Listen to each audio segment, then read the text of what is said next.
Nah, zaman sekarang banyak orang yang dikit-dikit nanya dalilnya apa, dalilnya apa, kan begitu kan? Ono hadisnya tahu ora, ono Qur'ane tahu ora. Nah, di NU tidak. Kemarin Kiai Haji Mustafa Bisri dalam acara Halal Bihalal NU di Jakarta, beliau katakan NU itu tidak. Sejak dulu NU itu dalil bagi jamaah dan pengikutnya ya kiainya. Nggak perlu kemudian dalilnya apa, kalau kiainya melakukan otomatis jamaahnya ngikut. Kenapa? Karena mereka yakin pasti kiai memiliki otoritas di bidang itu, terutama dalam bab dalil. Orang NU tidak pernah tanya dalil. Kan gimana ini? Ya lihat saja Habib Zain Smith bagaimana. Gitu. Ya, lihat saja Kiai Mustafa Akil. Nah, gitu. Mana? Ini yang melihat orang. Gimana? Ada tuh saya. Gimana Kiai Wahab? Gimana? Tidak pakai dalil. Dalilnya ya Kiai itu sendiri. Oh teman-teman ya, jadi katanya sudah sejak lama kalau di NU itu dalil bagi para jamaahnya adalah melihat perbuatan kiainya.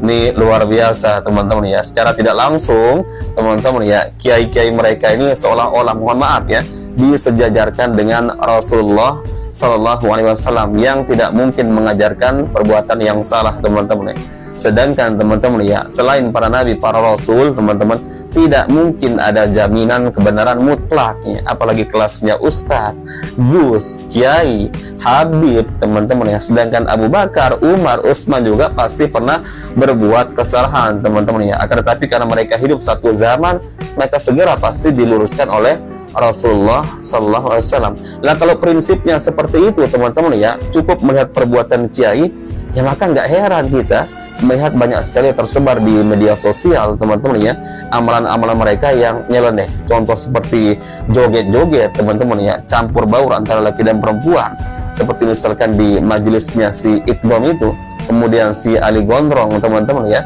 ya karena seperti itu kan perbuatan kiainya. Si Ali Gondrong doyan joget-joget, jingkrak-jingkrak, si Iqdom juga seperti itu. Maka ketika perbuatan kiai dijadikan sebagai dalil, ya sudah, jangan heran ya melihat jamaahnya juga ikut seperti itu.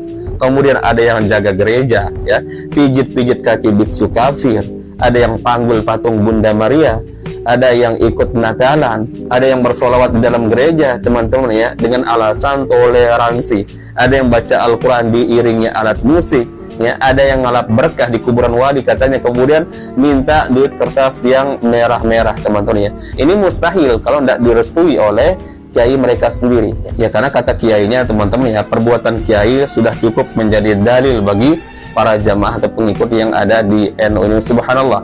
Dan ini sangat berbeda teman-teman ya dengan sikap ustadz-ustadz dari kalangan salafi yang sering mengulang-ulang ya perkataannya, yaitu jangan hulu, jauhi sifat hulu, jauhi sifat fanatik terhadap gurunya. Karena namanya guru, ustadz, kiai, tetap dia adalah manusia biasa yang bisa salah, bisa benar ya. Selain Rasulullah Sallallahu Alaihi Wasallam yang memiliki sifat maksum.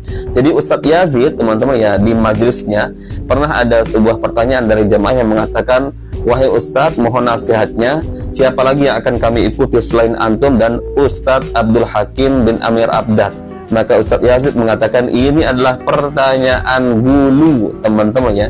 Ya antum ikuti ustadz-ustadz yang lain ya, kiai-kiai siapapun, asalkan dengan catatan ya, mereka berpegang teguh dengan Al-Quran dan Sunnah sesuai dengan pemahaman para salafus soleh. Baik, kita simak dulu videonya teman-teman. Ini ada pertanyaannya gulu, tapi saya harus jawab. Antum dengarkan, Ustadz mohon nasihat, siapa yang harus kita ikuti setelah antum dan Ustaz Abdul Hakim? Ini pertanyaan gulu. Berlebihan. Banyak dai, antum nggak perlu pada saya Ustaz Hakim. Kita manusia biasa. Kadang benar, kadang salah. Yang diikut siapa? Rasulullah Sallallahu Alaihi Wasallam. Ustaz-ustaz yang lain banyak yang antum bisa belajar selama mereka berpegang kepada Quran wa Sunnah ala misalnya. Tadi saya bawakan perkara Muhammad Sirin. Inna hadzal ilma dinun fanduru aman ta'khudun minkum. Antum jangan gulu.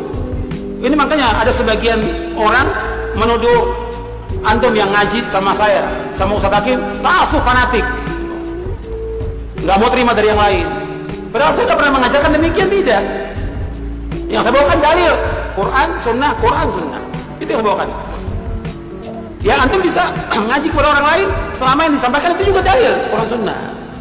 Tapi antum nggak boleh kalau nggak dari Ustadz Yazid nggak mau terima, nggak boleh. Antum kembali lagi kepada ahlul bidah lagi, kepada hizbi lagi. Terima dari siapa aja, selama itu dalil dari Quran dan Sunnah. Itu perhatikan, gulu ini membinasakan. Antum perhatikan, Nabi bersabda SAW, "Iyyakum wal guluwa fid din, fa inna ma ahlaka man kana qablakum al guluwu fid din." Jauhkan diri kalian dari gulu dalam agama, karena gulu membinasakan orang-orang sebelum kalian. Antum hati-hati.